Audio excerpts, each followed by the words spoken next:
Hey, what's up, y'all? Y'all good? Oh, so y'all, let's get into this quick recap of Heart and Hustle Houston season 2, episode 5, right? So Latoria and Chloe, they meet up to discuss the podcast. Chloe wants to do a podcast and she wants Latoria to do it with her. So Chloe tells Latoria that her and Jordan, like, they doing good, they're in a good place right now. In her confessional, she says that they are talking about marriage, babies, and that he is so intentional about her. It's like Chloe is so smitten with Jordan. She acts like a youngin' when it comes to Jordan. She tells Latoria that Jordan has been, coming over to the house, and the other night, Nico had, he arrived at the house, and then Jordan came behind him. Now, she was thinking like something was going to go down, but it was just really like a, hey, what's up, man, and that's it, and they kept it moving. So Chloe feels like there's progress. Now, over there with Labrina, she threw her daughter a birthday party. Chloe and Manera were able to make it. Chloe, she's still telling Labrina that she needs to let her plan her next vision party, because Chloe feels like that was not a good look. The space wasn't big enough. Labrina said she forgot to turn the tickets off, so they oversold. So Chloe is very adamant about, let me plan the next event. You need a Chloe Cook event, okay? So Ashley also comes. Ashley is a part of Noah's family. So Chloe is like, where is your husband? Who is your husband? She said, that's him over there in the denim. Those are my kids, 3 and 5. So Chloe casually says they were 3 and 5 when Noah passed away. Now, mind you, Nolan is sitting in between Chloe and Ashley. So Ashley says, wow, do they remember him? And all I heard was Madea say, do they not see me? Because y'all act like she's not sitting there. Like, that was so tone deaf. She's sitting right there. The way I would have changed the subject on Chloe so fast, because I am not about to sit here and talk about this man while this baby's sitting right here. So in her confessional, Chloe says things have been hard since No passed, but Jordan is like a breath of fresh air and her kids love him. And I was thinking, no, you love him, Chloe, and you want your kids to feel the same way, because it will make the transition easier. So Ashley and Manera, they talked. We find out that Ashley hosted the season 1 finale party at her bar and lounge called Allure. So Manera says Ashley did it to celebrate Labrina as a friend. So Ashley says that she thought her and Latoria clicked at the event, but she was thrown off when she found out that Latoria was very upset that she had to pay for her lemon drop. In Manera's confessional, she says that she's confused on why Latoria would be mad about paying for her drink when Ashley has planned a whole party for them. So Ashley goes on to say, out of all the women, Latoria was the main one, going on and on about supporting black businesses, supporting black women. And to Ashley, Latoria complaining about paying $22 for her lemon drop is not support. She says she wants, to talk to Latoria. Now, if you ever played the telephone game in school where you sit in a circle, somebody whispers in the person's beside them, they whisper in their ear, and it goes all the way around the circle, and by the time it makes to the last person, it ain't nothing that was said. Yeah, that's how it sounded. That's how I feel when Ashley said that Latoria was highly upset. She put too much stank on that highly for me, because it could have been anything from, girl, Latoria felt away about having to pay for that lemon drop, or Latoria asked me, like, why did we have a ticket? Why do we have to pay, for our drinks if the party is for us? So when Ashley gets the chance to talk to Latoria, it's at a pickleball outing that Manera set up.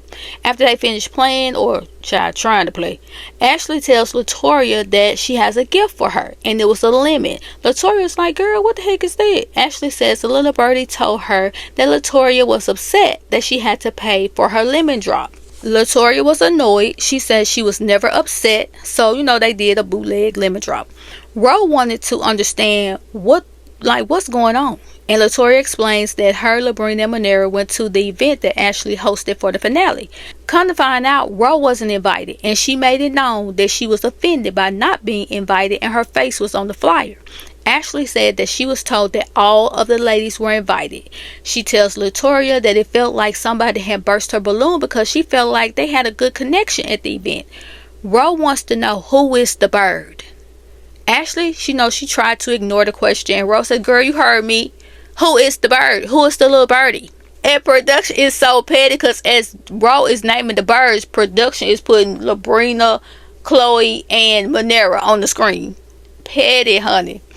So, and then when Latoria said that she thinks that the Lil Birdie is Labrina. Baby, they put the camera on Labrina and she's standing over there looking just like Tweety Bird. I'm like, y'all are petty.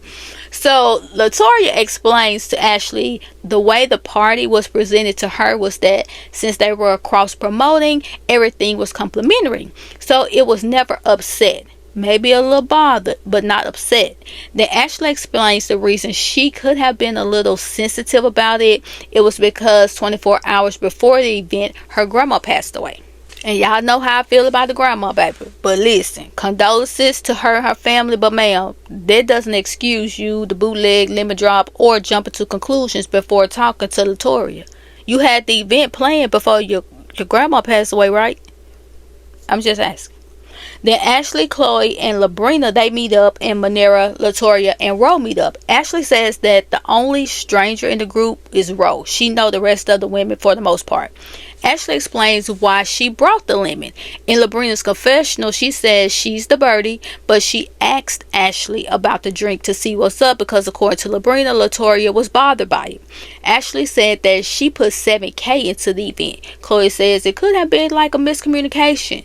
Ashley says maybe Latoria is used to going to the bar that Ro manages, but she runs her bar a certain way. Chloe says, Ashley, baby girl, you can't come into a new friend group being shady. Ashley says A-listers come to her bar and they pay. Chloe points out that Latoria brought people with her. She got some heavy hitters with her. So Ashley asks, okay, so does that mean that she eats free? Now over there with Latoria, Manera, and Ro asks Latoria if she paid for the drink. Latoria says yes. So Ro wants to know, well, what was the point of her bringing the lemon? Like, why do all of that? Ro doesn't like the unnecessary pettiness.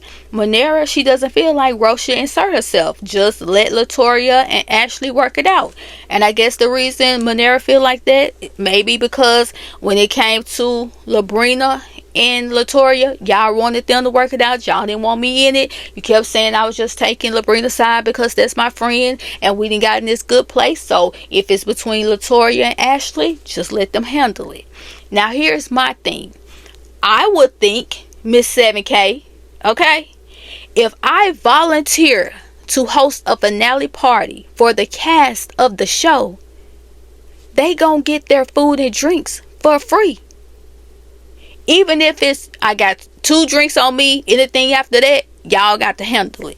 Because I know if you put up $7,000, I'm pretty sure we're going to round up to about $1,200 with drinks and food for all the people, well, the people that was there. I was thinking all 6 of them was there. But we're going to just round up to a cool $1,200 for food and drinks for the ones who were there. Okay? Because not one time did I hear that OWN or Jesse Collins asked you to host a finale party. That's something that you chose to do. You decided to do it. So I would think if you're deciding to do this for the cast of the show, their food and drinks will be complimentary. That's like somebody said, girl, let me take you out for your birthday. You get there, y'all eating, and they bring the check, and they like, she looking at you like, girl, get your money out. What? Because how you saying it, it almost come off like payola. Like, was this your way to get on the show? Like, if that's the case, ma'am, you ain't have to do all that. Your home girl already on the show. Now, over there with Chloe and her girl, she asked them if they like Jordan coming over. Nolan says it feels weird because that stopped her from being able to sleep with Chloe. Noah says, well, last night you shut the door and you never shut the door. Chloe talking about, I shut the door? And she has this little smirk on her face. Chloe, you know why you shut the door. And Noah might have an inkling as to why you closed the door. Because the way she said, yeah, you did. Like, mama, don't play with me. That was too funny. Because she was looking at this. She had this little cute little face with this little side eye. Looking up at Chloe like, stop playing. So she asked them how would they feel if her and Jordan were to get married. When I tell you, Nolan in that moment seemed to have more emotional intelligence than her mama. Nolan said, you just want to rush things through and I just met him. I'm not ready to go on a full journey with him. I do trust him. I'm just not ready.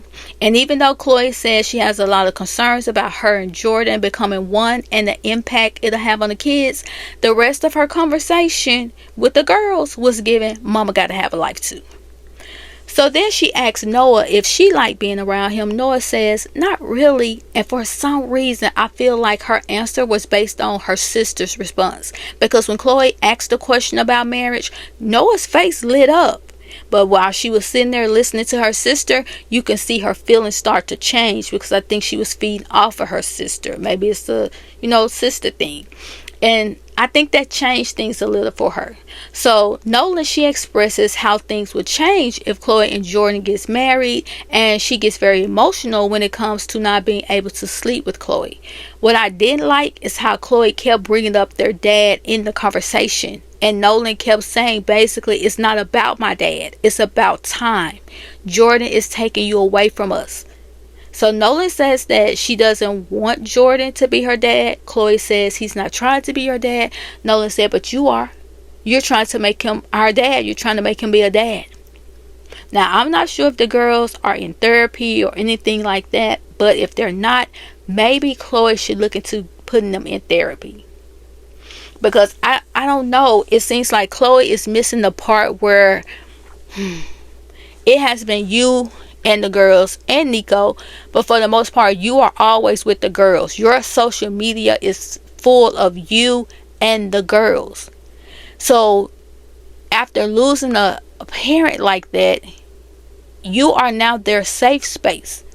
And with Jordan coming into the picture, it could feel to them that something is coming in to take another parent away from me.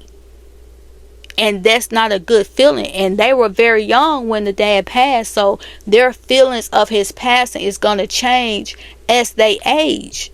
But you're going to have to listen to what they're saying. I know that you love Jordan. We get it. We get that you love yourself some Jordan.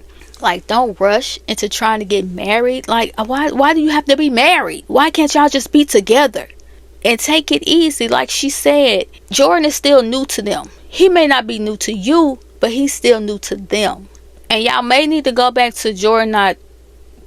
He can come over, but maybe not spend the night. You go stay at his place. He gave somebody else the code. I'm pretty sure he'll give it to you. Or go to a hotel, or wait till y'all go out of town, because you know why you closed that door. They not slow. And I wonder what type of conversations the girls may have had with Nico. And could that be another contributing factor besides Jordan's age in regards to why he feels a certain way when it comes to Jordan? Has his sisters told him that they don't like Jordan being around, or mama always with Jordan? I wonder if they ever had any conversations like that. I don't know. But if y'all watched the episode, let me know. Get down in the comments, and I'll talk to y'all later.